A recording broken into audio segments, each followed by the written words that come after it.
안녕하세요. 요즘 인도랑 파키스탄 이 두 나라 사이에 다시 좀 긴장이 높아진다는 얘기 많이 들으셨죠? 네, 그렇죠. 특히 두 나라 다 핵을 가지고 있으니까 더 뭐랄까 신경이 쓰이는 상황이죠. 맞아요. 그래서 오늘 저희가 여러분들이 보내주신 여러 자료들 있잖아요. 온라인 커뮤니티 글도 있고 또 거기에 인용된 글로벌 파이어 파워나 SIPRI 같은 기관 데이터들 네네, 봤습니다. 이걸 바탕으로 한번 두 나라 군사력을 좀 깊게 들여다볼까 합니다. 좋습니다. 단순히 그냥 숫자 비교가 아니라 이 상황의 진짜 의미가 뭔지 그 핵심을 같이 좀 파악해보는 시간을 갖겠습니다. 네. 그럼 바로 본론으로 들어갈까요? 그 군사력 평가 순위부터 보면요. 글로벌 파이어파워 GFP라고 하죠. 네. 2025년 자료인데 인도가 세계 4위, 파키스탄이 12위입니다. 와, 4위랑 12위. 순위만 봐도 차이가 꽤나 나네요. 네, 일단 수치상으로는 인도가 상당히 앞서 있는 건 뭐 분명해 보이죠? 이런 차이가 어디서 올까요?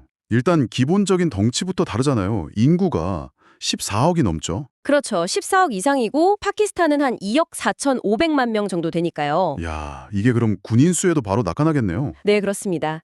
현역 군인 수만 봐도 인도가 약 145만 명, 145만. 파키스탄은 65만 명 수준입니다. 와, 두 배가 넘네요, 진짜. 그렇죠.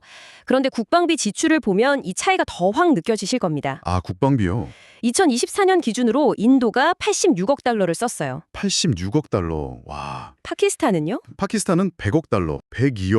거의 뭐 8배 이상 차이 나는 거네요. 네, 동원할 수 있는 자원 자체가 그냥 다르다는 거죠.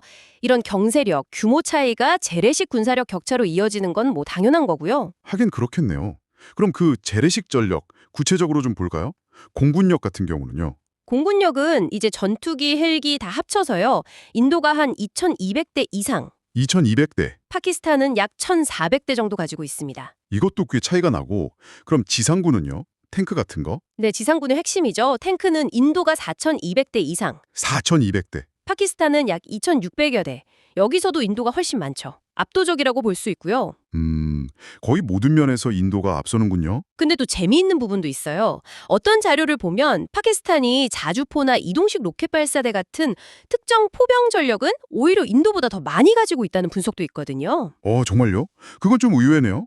이게 어쩌면 뭐 파키스탄 나름의 비대칭 전략에 좀 더 집중하는 거 아니냐 이런 해석도 가능하겠죠. 그럴 수도 있겠군요. 하지만 뭐 해군력까지 포함해서 전체적으로 보면 함정 수만 봐도 인도 293척, 파키스탄 121척, 인도의 우위는 분명합니다. 그렇군요.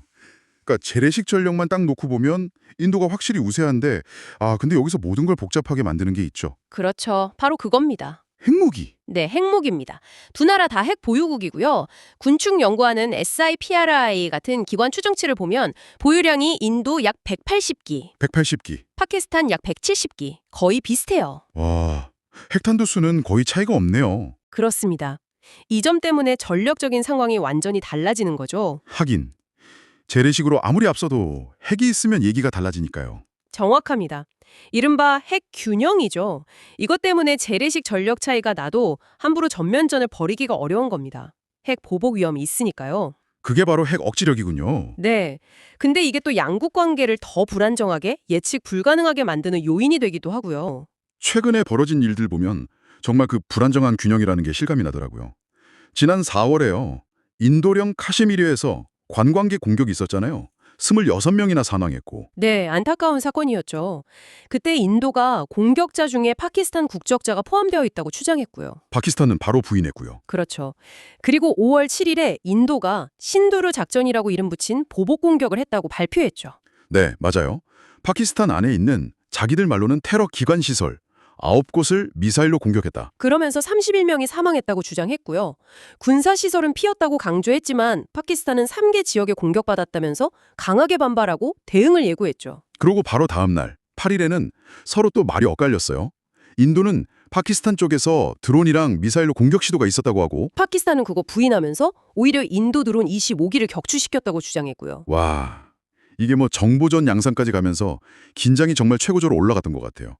지금은 국제사회가 좀 나서서 양측에 자제하라고 하고 있죠. 네, 다행히 지금은 좀 소강 상태로 돌아간 것 같긴 한데 언제든 다시 불붙을 수 있는 상황인 거죠. 오늘 쭉 얘기를 나눠보니 정리를 좀 해보면요. 인도가 재래식 군사력이나 경제력 면에서는 파키스탄을 확실히 앞서는데 네. 파키스탄은 또 거의 비슷한 수준의 핵무기로 어떻게 보면 전략적인 균형을 맞추고 있다. 이런 독특한 상황이네요. 맞습니다.